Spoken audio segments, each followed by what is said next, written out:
What if the greatest military upset in the Atlantic world was led by people the world called property? In the late 1700s, sugar fueled empires, and it ran on black blood.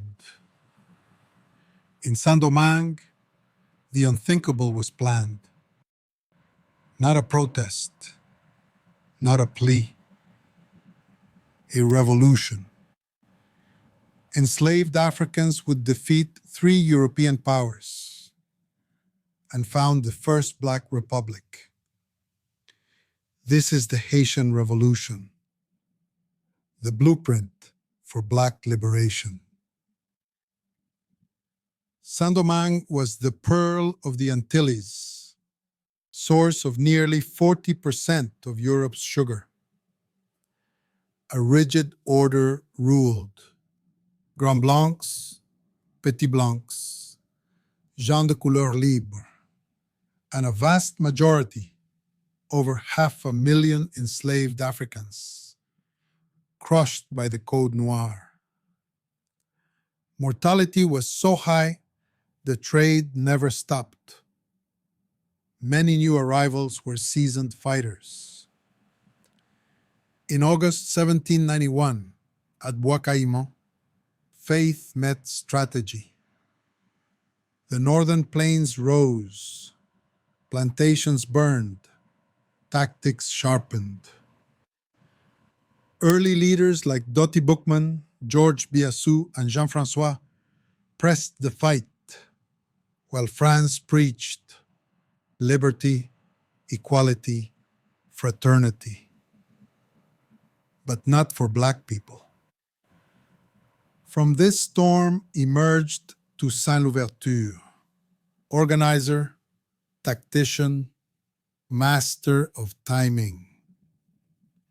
He maneuvered between empires, first Spain, then the French Republic when freedom was promised, building a disciplined Black army. His 1801 constitution asserted autonomy and ended slavery. At Crête-à-Pierrot, his forces made French cannon remember their limits.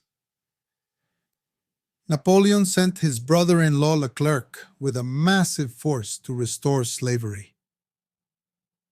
Toussaint was seized by deceit and died in a French prison in 1803. Leadership passed to Jean-Jacques Dessalines, who waged total war. Yellow fever thinned the invaders. Haitian steel broke them.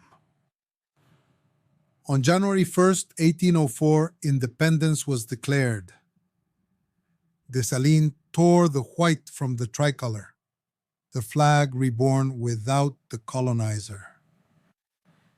Haiti became a beacon and a warning. It sparked hope among the enslaved and dread among slave-holding powers. It forced Napoleon's hand, the Louisiana Purchase, and aided Simón Bolívar on the condition he abolish slavery where he won. The message was eternal. We are not property. We are agents of our own destiny. The strategy of Toussaint, the fire of Dessalines, the people's collective will. This is the blueprint running through every Pan-African struggle. Freedom is never given. It is taken. And it is our inheritance. What does the legacy of Haiti mean to you? Share in the comments. Subscribe to Jetson, and let's continue to draw strength from our history as we build a liberated future.